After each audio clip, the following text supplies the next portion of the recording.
નમસ્કાર, સ્વાગત છે આપનું 5 star tadka presented by Tirupati cotton seed oil, powered by wonder masala, co powered by radio દેશી તુવેર દાળ.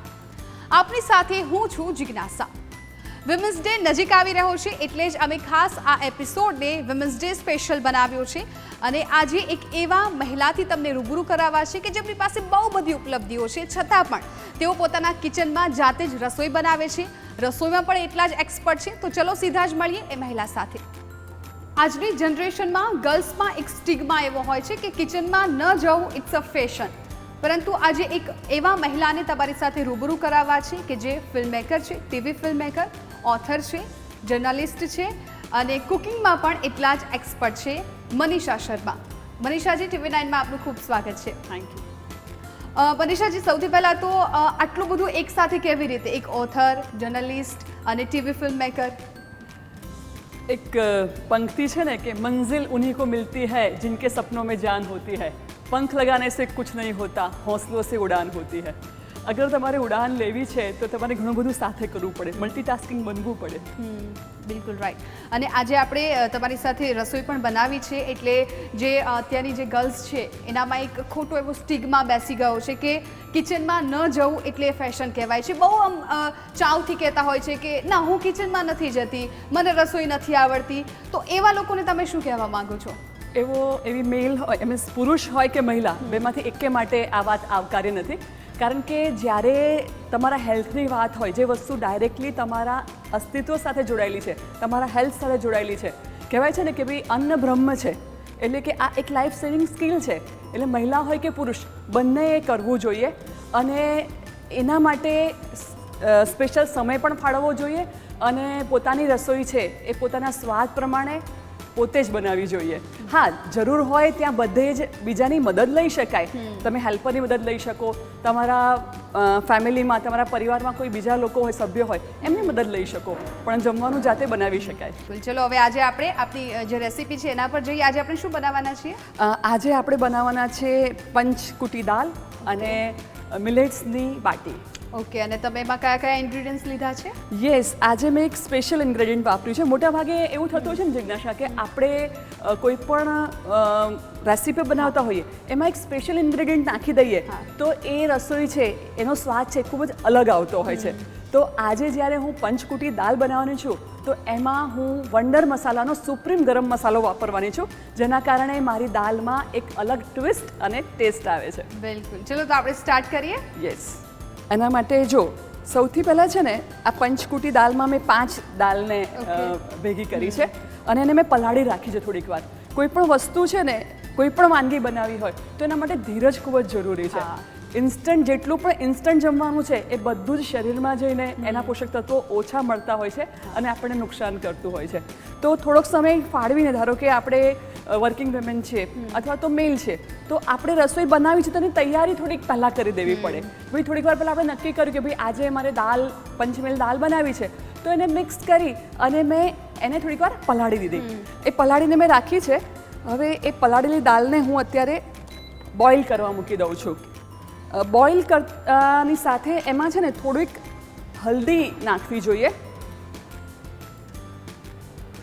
તમે જોયું હશે કે મેં અહીંયા પ્રેશર કુકરનો ઉપયોગ નથી કર્યો. હું દાળ છે એને હું ડાયરેક્ટલી ડાયરેક્ટ આ જે પણ સ્ટવ હોય એની ઉપર જ હું બોઇલ કરતી હોઉં છું. હલ્દી અને નમક નાખી અને થોડીક વાર માટે એને બોઇલ થવા દઈએ, હલાવીને મૂકી દઈએ. કોઈ પણ વસ્તુ હોય ને એને જેટલો સમય આપીએ, કોઈ પણ વાનગી છે એને જેટલો સમય આપીએ એટલી એ વાનગી સ્વાદિષ્ટ બને અને આપણા સ્વાસ્થ્ય માટે પોષક બને. મનીષાજી, એ પણ એક મારો સવાલ હતો કે આટલા બધા મેં તમારા ઇન્ટ્રોડક્શન આપ્યા, એમાંથી સૌથી પહેલાં તમે શું બન્યા? જર્નલિસ્ટ બન્યા, ઓથર બન્યા કે પછી ટીવી ફિલ્મ મેકર બન્યા હતા? યસ, સૌથી પહેલાં હું જર્નલિસ્ટ બની. મેં માસ કમ્યુનિકેશન એન્ડ જર્નલિઝમ કર્યું અને 99માં મેં એ કર્યું હતું. અને IIM, ઇન્ડિયન ઇન્સ્ટિટ્યૂટ ઓફ મેનેજમેન્ટની સાથે હનીબી નેટવર્ક જોડાયું છે, પ્રોફેસર અનિલ ગુપ્તાનું. એનું એક મેગેઝિન હતું લોક સરવાણી કરીને, એને હું એડિટ કરતી હતી અને એની મારી કરિયર પહેલાં શરૂ થઈ. એ પછી હું મુંબઈ ગઈ, ત્યાં અભિયાન ગુજરાતી વીકલી માટે કામ કર્યું મેં. એ દિવસો છે એ બહુ અલગ દિવસો હતા, કારણ કે પત્રકારત્વમાં તમે અમદાવાદ છોડીને તમારે બીજા શહેરમાં, મુંબઈ જેવા શહેરમાં જવાનું હોય તો દેખીતી રીતે તમારા સાથે વિરોધ થવાનો હોય.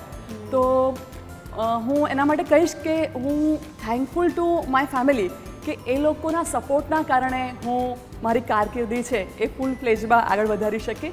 મેં મુંબઈ જઈને પત્રકારત્વ કર્યું, ખૂબ જ સરસ સ્ટોરીઝ કરી.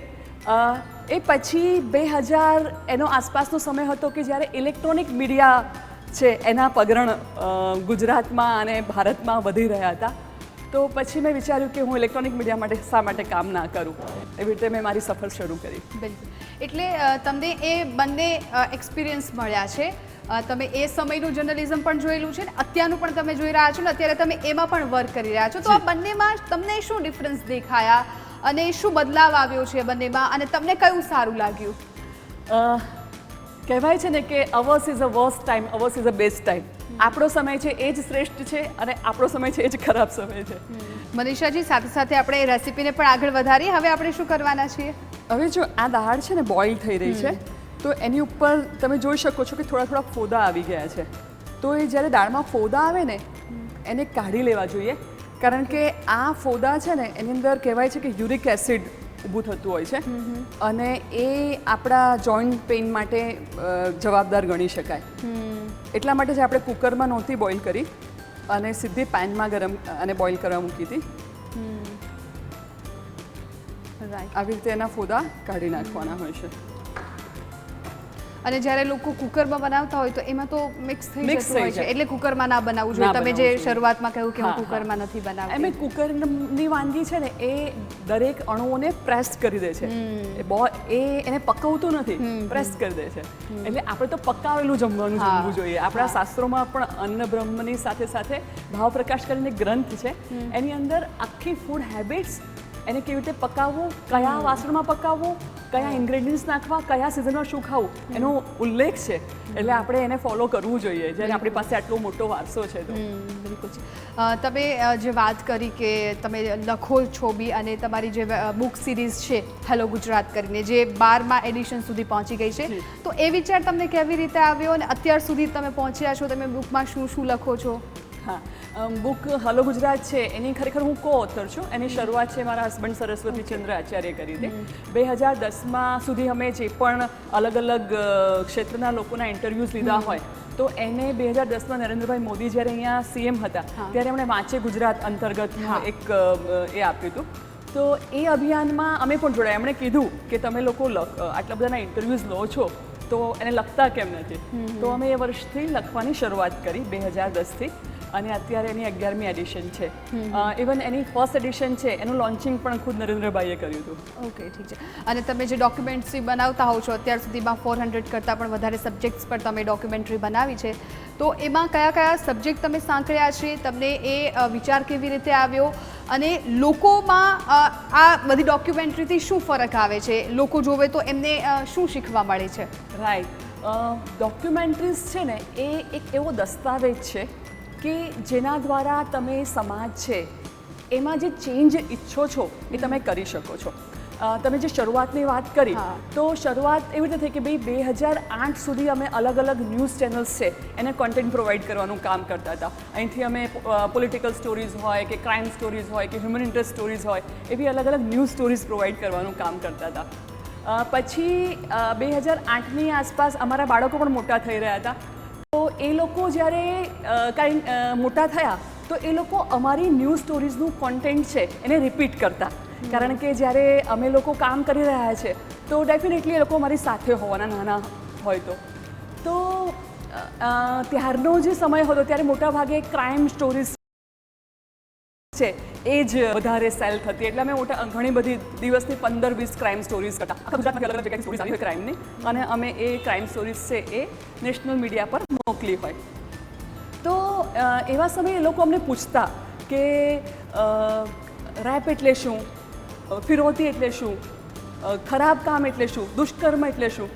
તો તેવા સમયે મેં વિચાર્યું કે જ્યારે આપણા બાળકો માત્ર આ શબ્દો સાંભળીને આ શબ્દોને રિપીટ કરે છે તો આપણું જે કેનવાસ છે એ તો આખો સમાજ છે. આપણે બધા માટે આ કાર્યક્રમો બનાવીએ છીએ. તો આવા કાર્યક્રમોની આપણા સમાજને ડેફિનેટલી ખરાબ અસર જ થતી હશે. એટલા માટે પછી અમે એક ફાઇન નાઇટે અમે નક્કી કર્યું કે આપણે આવા ક્રાઇમ શોઝ છે એ આજથી નથી કરતા. ક્રાઇમ ન્યૂઝ અમે આપવાનું એ દિવસથી 2008ની આસપાસના સમયથી બંધ કર્યું અને અમે પોઝિટિવ જર્નલિઝમ તરફ વળ્યા અને અમે લોકોએ અલગ અલગ પ્રકારની શોર્ટ ફિલ્મ્સ, ડોક્યુમેન્ટરી ફિલ્મ્સ અને જેનાથી સમાજનું ભલું થાય એવા કાર્યક્રમો બનાવવાનું શરૂ કર્યું. બિલકુલ. અને દાળમાં બબલ્સ આવવા લાગ્યા છે, આપણે એકવાર ચેક કરી લઈએ દાળ થઈ ગઈ છે કે નહીં. યસ, દાળ પણ ઘણી બધી થવામાં છે. થોડા હજી ફોદા છે, હું કાઢી લઉં છું. બિલકુલ. દાળ બોઇલ થઈ ગઈ છે લગભગ. ઓકે, તડકા માટે આપણે સૌથી પહેલાં નાખીશું થોડુંક તેલ. 2 ચમચી છે આપણે તેલ નાખીશું અને થોડુંક ઘી પણ નાખીશું. ઘીથી છે ને સુગંધ પણ સરસ આવે છે અને ટેક્સચર પણ સારું બની જતું હોય છે. તમે જ્યારે ઘરે હોવ છો તો તમે શું વધારે બનાવતા હોવ? હું મોટાભાગે મારા બાળકોને પસંદ આવે એવી રેસિપીઝ વધારે બનાવતી હોઉં છું. તો હવે સૌથી પહેલાં આપણે એમાં નાખીશું થોડુંક જીરું. જીરું તડતડવા લાગશે, આપણે થોડુંક ફ્લેમને ઓછી કરી દઈએ અને થોડીક નાખીશું હિંગ. વચ્ચે વચ્ચે થોડું થોડું હલાવતા રહેવું પડશે, નહીં તો જીરું વળી જશે. હવે એમાં આપણે નાખીશું ઓનિયન. જો ઓનિયન નાખીએ એટલે તરત જ સુગંધ છે બદલાઈ જાય. એમાં થોડુંક નાખીશું આપણે ટામેટું. જો હવે મોટાભાગે આપણે દાળ બનાવતા હોઈએ ત્યારે આપણે એની ગ્રેવી બનાવી નાખતા હોય છે, ટામેટા કે ડુંગળીને આપણે ક્રશ કરી દેતા હોય છે. તો મારા હિસાબે નહીં કરવું જોઈએ. એને થોડું થોડું ઝીણું ઝીણું માહિમ કટ કરી અને પછી નાખવું જોઈએ. એનાથી દાળ છે એનો જે રંગ છે એ પણ અલગ આવશે અને ટેક્સચર પણ અલગ આવશે અને સ્વાદ પણ અલગ આવશે. જો હવે ટામેટા અને ડુંગળી છે ને એને આપણે હલાવતા જઈએ. એકદમ ગ્રેવી જેવું બની જાય એવો ટ્રાય કરીશું કે ગળી જાય એની અંદર. હવે હિંગ છે ને એ આ બંને ગળી જાય ને પછી નાખવાની. થોડીક હિંગ નાખીશું, થોડીક હલ્દી પાવડર નાખીશું અને હલાવી લઈશું.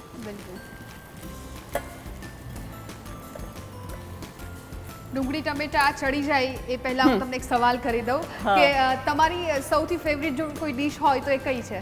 મને સૌથી વધારે મુઠિયા ભાવે છે. ઓકે. અને મુઠિયામાં પણ હું ટ્વિસ્ટ કરતી હોઉં છું.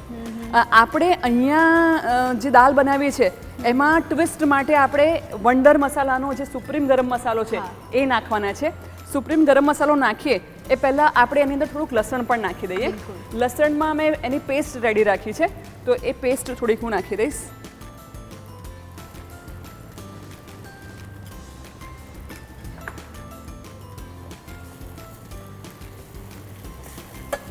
મોટાભાગે વર્કિંગ લેડી હોય ને અથવા વર્કિંગ પર્સન હોય એ લોકોએ 1 પોટ મીલ છે એનો કન્સેપ્ટ સારો છે એ બનાવવું જોઈએ, જેથી કરીને એક વસ્તુ પણ બને અને એમાંથી કાર્બ્સ મળી જાય, પ્રોટીન્સ મળી જાય, વિટામિન્સ મળી જાય અને કાર્બોહાઈડ્રેટ્સ પણ એની અંદર આવી જાય એટલે પેટ ભરેલું રહે. એટલે સારો ઓપ્શન તમે અત્યારે આપી દીધો. અને મારો સવાલ એ જ હતો કે આટલું બધું તમે કર્યું, ફેમિલી સંભાળવાનું પ્લસ કામ કરવાનું, તમે ફિલ્મ મેકર પણ છો, એટલે આ બધું જ મેનેજ તમે કેવી રીતે કરો છો? ઘરમાં ટાઈમ આપવાનો? હા, તો એ મેનેજ કરવા માટે છે ને આપણે આપણી પ્રાયોરિટીઝ નક્કી કરવી પડે કે ક્યારે તમારે શાની જરૂર વધારે છે. એકદમ સાચી વાત છે. અને આ ડુંગળી અને ટામેટા પણ ગરમ થઈ ગયા છે, ચડી ગયા છે. તો હવે છે ને આપણે આપણી જે પંચકૂટી દાળ છે એને અલગ ટ્વિસ્ટ આપવા માટે, અલગ ટેસ્ટ આપવા માટે વંડર મસાલાનો સુપ્રીમ ગરમ મસાલો નાખી રહ્યા છે.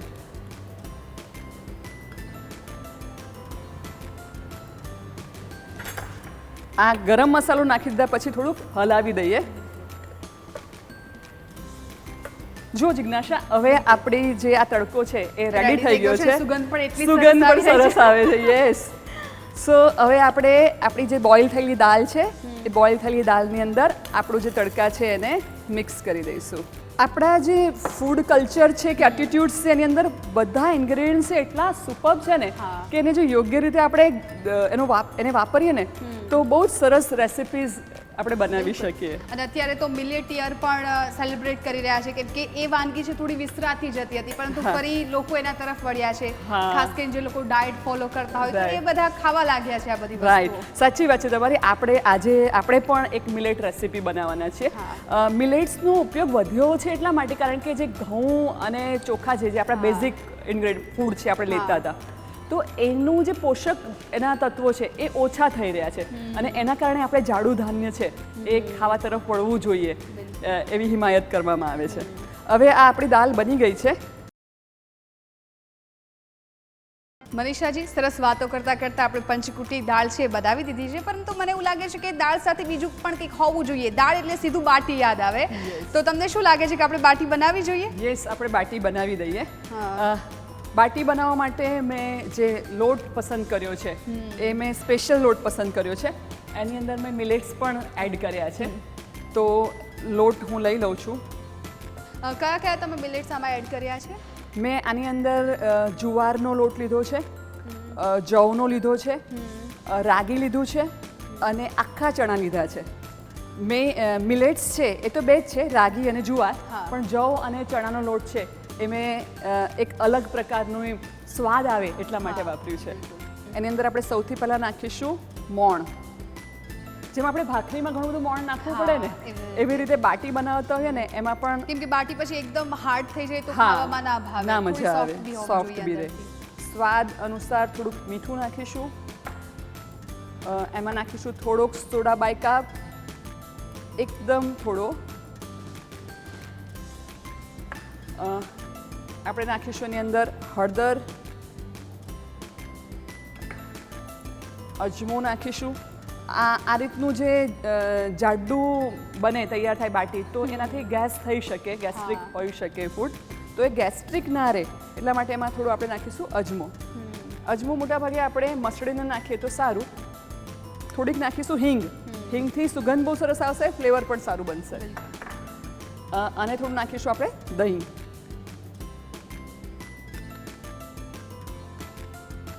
દહીં નાખી અને પછી આપણે આખો છે આ લોટ છે એ લોટને ભેગો કરી અને એમાં એને પાણીથી એને ગૂંથી નાખવાનો. તો આપણે હવે આ લોટ છે એને બાંધીશું. મનીષા, જે કહેવત છે ને કે દરેક એક પુરુષ, સફળ પુરુષની પાછળ એક સ્ત્રીનો હાથ હોય છે, પણ મારે એ જાણવું છે કે આ સફળ સ્ત્રીની પાછળ કોનો હાથ છે? આપણે છે ને સમાજની અંદર બધા જ લોકો એકબીજા સાથે સંકળાયેલા છીએ. કોઈ પણ વ્યક્તિ છે એ એકલું ના ઉડી શકે. મોર છે તો એના પંખો છે તો એ જ એની શોભા છે. એવી રીતે મારી સફળતાની પાછળ સૌથી પહેલાં મારા પરિવારનો હાથ છે, મારા માતા પિતા, બહેનો, ભાઈ અને મારા હસબન્ડનો હાથ છે. કારણ કે અમે બંને મીડિયામાં સાથે કામ કરીએ છીએ, જેથી કરીને અમે લોકો એકબીજાને સમજી શકીએ છીએ, ઓડ અવર્સ, વર્કિંગ અવર્સને પણ સમજી શકીએ છીએ અને એકબીજાના પૂરક બની શકીએ છીએ. અને હવે બાળકો આવ્યા પછી બાળકો પણ મદદરૂપ થાય છે, એટલે એમને બી થોડું એડજસ્ટમેન્ટ કરવાનું આવે. ઘણી વખત મમ્મી કામે હોય, ઘરે મમ્મીની યાદ આવતી હોય કે મમ્મી ઘણી વખત બોક્સ બનાવીને ના આપી શકતા હોય, ટિફિન બોક્સ બનાવી, આવું બી થતું હશે ને કામ કરતા હોય એટલે. એવું દરેક વર્કિંગ વિમેન સાથે થતું જ હોય. તો દરેક વ્યક્તિએ યાદ રાખવાનું કે મહિલાઓ છે ને મોટાભાગે પોતાના ઉપર બધી વસ્તુઓ છે લઈ લેતી હોય છે કે ભાઈ આ જવાબદારી તો મારી જ કહેવાય કે ટિફિન બનાવું તો મારું જ. એવું ના હોય. આપણે પરિવારમાં બધા સાથે હોઈએ તો બધાએ સાથે કામ કરવું જોઈએ. ટિફિન છે તો બાળક નાનું, સાવ નાનું હોય, જ્યારે એ રસોડામાં કામ ન કરી શકતું હોય ત્યારે આપણે એને કરી આપવું પડે. પણ પછી મોટું થાય તો આપણે થોડી થોડી જવાબદારી એની ઉંમર પ્રમાણે એને સોંપતા રહેવું જોઈએ અને એ પણ એમાં ઇન્વોલ્વ થાય એવું આપણે કરવું જોઈએ. એકદમ સાચી વાત છે. એવી જ રીતે પુરુષોની વાત કરીએ તો પુરુષ એવું જરૂરી નથી કે ભાઈ રસોઈ બનાવી એ ખાલી મહિલાઓનો જ ઇજારો છે કે એ જ બનાવી શકે, એવું નથી હોતું. પુરુષો પણ એમાં મદદરૂપ થઈ શકે અને પોતે પણ બનાવી શકે. હા, બિલકુલ. અને બનાવવી જોઈએ. હા, ઘણી વખત જે ઓર્થોડોક્સ ફેમિલી હોય ને એ લોકોમાં કેવું થતું હોય કે વિમેનને એમને જોબ કરવી ઓપ્શનલ એમના માટે ગણી દેવામાં આવતું છે કે તમારે કરવી છે એટલે તમે કરો એમ. તો એવા લોકોને તમે શું કહેવા માંગો છો? એકચ્યુઅલી આ છે ને આપણે જે સમાનતા શોધવા નીકળીએ છીએ ને એમાં આ બધા પ્રોબ્લેમ થાય છે. સમાનતા શોધવાની જરૂર નથી. બિલકુલ. ઈશ્વરે આપણને મનુષ્ય તરીકે મોકલ્યા છે. જેન્ડરાઇઝ કરવાની જરૂર નથી કે અમુક કામ છે એ આ જેન્ડર કરે, અમુક કામ આ જેન્ડર કરે, એવી સહેજ પણ જરૂર નથી. જે વ્યક્તિ પાસે જે રોલ આવે એ એણે સુપેરે નિભાવવો જોઈએ. That's it. બિલકુલ.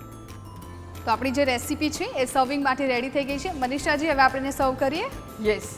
બાટી છે ને આપણે બે રીતે શેકી શકીએ. એક તો આપણે ઓટીજીમાં કરી શકીએ અને બીજું હું ઘરે ગેસ તંદૂર વાપરું છું. એટલે ગેસ તંદૂરમાં પણ આપણે એને શેકી શકીએ. હવે બાટીની અંદર એને વધારે સરસ સ્વાદિષ્ટ બનાવવા માટે એમાં ઘી નાખવાનું હોય છે. તો હું છે ને આ બધી બાટી છે એને હું ઘી લગાડી દઉં છું. બિલકુલ. અને મનીષાજી, આપણે ટીવી ફિલ્મની વાત કરતા હતા, ટીવી શોર્ટ ફિલ્મની તમે જે ડોક્યુમેન્ટરી બનાવો છો એની વાત કરતા હતા. તો એ ડોક્યુમેન્ટરી તમે બનાવવાની શરૂઆત કેવી રીતે કરી અને ધીમે ધીમે એના જે નંબર્સ છે એ 400 સુધી કેવી રીતે પહોંચી ગયા? એમાં એક પંક્તિ છે કે માના કી અંધેરા ઘના હૈ, દિયા જલાના કહા મના હૈ. સોસાયટીમાં, સમાજની અંદર ઘણી બધી વિસંગતતા છે, તકલીફો છે, પ્રોબ્લેમ્સ છે, પણ શરૂઆત તો કોઈ તબક્કે કરવી જ પડે ને. એટલે અમે લોકોએ 2009-10ની આસપાસથી અલગ અલગ શોર્ટ ફિલ્મ્સ, ડોક્યુમેન્ટરી ફિલ્મ્સ બનાવવાની શરૂઆત કરી. એમાં એ ફિલ્મો એવી છે કે જે ફિલ્મોથી સમાજની અંદર સોશિયલ ચેન્જ આવી શકે, સામાજિક બદલાવ આવી શકે. એમાંની એક ફિલ્મની વાત કરું તો થેલેસેમિયા એક ચુનૌતી કરીને ફિલ્મ છે અમારી. થેલેસેમિયા છે એક એવા પ્રકારનો રોગ છે કે જેની અંદર બાળકોના લોહીની અંદર એ જ્યારે ભળે છે ત્યારે ખૂબ જ તકલીફ ઊભી થતી હોય છે, આખા પરિવારને તકલીફ થતી હોય છે. તો એની ઉપર અમે અવેરનેસ ફિલ્મ બનાવી છે ઇન્ડિયન રેડક્રોસ સાથે જોડાઈને, અને એના દ્વારા અમે લોકો બીજા થેલેસેમિક બાળકો છે એ સમાજમાં જન્મ લે એના માટેની અવેરનેસ ફેલાવીએ છીએ. હવે આપણે આ બાટી આપણી બધીમાં ઘી ચોપડી દીધું છે. હવે આપણે દાળને પણ સર્વ કરી દઈએ. દાળને સર્વ કરવા માટે આપણે આ બાઉલ છે એ બાઉલની અંદર આપણે દાળ નાખી દઈએ. તો થેલેસેમિયા એક ચુનૌતીની હું વાત કરતી હતી, તો થેલેસેમિયા એક ચુનૌતીને ઇન્ડિયન નેશનલ સાયન્સ કોંગ્રેસની 99th એડિશન ભુવનેશ્વરમાં હતી અને બેસ્ટ સાયન્સ ફિલ્મનો એવોર્ડ મળ્યો છે. એ ગુજરાત માટે પણ ખૂબ જ ગૌરવ લેવા જેવી બાબત છે. લખી છે પણ તમે એ? હા, એ ફિલ્મ લખી પણ મેં છે અને એને ડિરેક્ટ કરી છે અને બનાવી છે. કોંગ્રેચ્યુલેશન્સ એના માટે, એવોર્ડ માટે. Thank you so much. Thank you. હવે આપણે દાળને ગાર્નિશ કરી દઈએ કોથમીર સાથે. તો જિજ્ઞાસા, આ રેડી છે પંચકુટી દાળ કે જેને મેં મારા ટેસ્ટ અને ટ્વિસ્ટ સાથે એની અંદર નાખ્યો છે વંડર મસાલાનો સુપ્રીમ ગરમ મસાલો અને મિલેટ્સ દાલ બાટી. વાહ, થેન્ક યુ. તો તૈયાર થઈ ગઈ છે પંચકુટી દાળ અને મિલેટ્સમાંથી બનાવેલી બાટી. અત્યાર સુધી તમે બહુ બધી બાટી ખાધી હશે, પરંતુ આ બાટી થોડી યુનિક છે કેમ કે આમાં મિલેટ્સનો ઉપયોગ કરવામાં આવ્યો છે. તો આ વખતે તમે જ્યારે પણ દાલ બાટી બનાવો તો આ બાટીનો ચોક્કસથી ટ્રાય કરજો.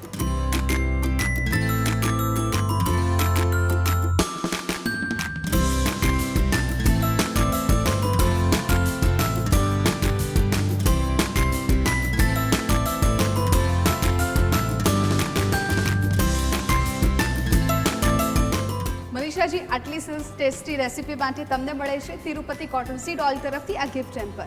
Thank you so much. આ ગિફ્ટના પ્રાયોજક છે તિરુપતિ કોટન સીડ ઓઇલ. મનીષાજી, ખાસ કરીને તમે જે મિલેટ્સનો ઉપયોગ કરીને બાટી બનાવી એના માટે તમને આ બીજું ગિફ્ટ મળે છે વંડર મસાલા તરફથી. Thank you. આ ગિફ્ટના પ્રાયોજક છે વંડર હલ્દી લાવ ગરમ મસાલા પાવ ઓફર. અને સાથે સાથે વિમેન્સ ડે આવી રહ્યો છે, તો તમે અત્યારની જે વિમેન્સ છે એમને શું મેસેજ આપવા માંગો છો? હું બધી જ મહિલાઓને એક સંદેશ આપવા માંગીશ કે તમારો પાથ છે નક્કી કરો. ખાલી ઘર અને ખાલી બાળકો સિવાય પણ ઘણી મોટી દુનિયા છે. તમે તમારા ટૂલ્સ છે જેમ કે મોબાઈલ છે તો એનો ઉપયોગ સોશિયલ ચેન્જ માટે કરો, કારણ કે આપણે જે પ્રકારના બદલાવની ચાહના રાખીએ છીએ એની શરૂઆત આપણે જાતે કરવી પડશે. આજની રેસીપી તો આપણને પસંદ આવી જ હશે, પરંતુ મનીષાજીની જે તમામ વાતો હતી, એમની જે જર્ની છે એ ખૂબ જ પ્રેરણાદાયી છે. એટલે જો એક સ્ત્રી ધારે તો કંઈ પણ કરી શકે છે. પહેલી કહેવત છે ને કે નારી તો નારાયણી, આ કહેવત સાર્થક અહીં થઈ રહી છે. અને આપ પણ જો તમારા કંઈ સપનાઓ હોય એ ચોક્કસથી પૂરા કરો.